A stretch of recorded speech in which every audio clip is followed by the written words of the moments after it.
Welcome to Business 101 with TBDC. How to seek mentorship and networking. Number 1. Attending networking events.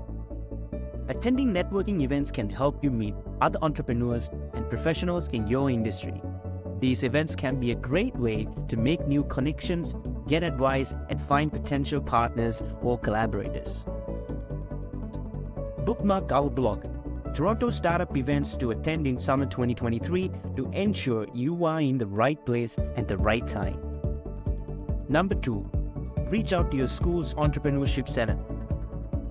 Many Canadian universities and colleges have entrepreneurship centers that offers mentorship, workshops, and other resources for student entrepreneurs.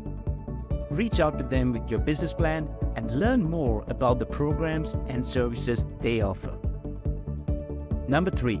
Apply to startup incubators. Startup incubators like TBDC in Canada cater to immigrant entrepreneurs.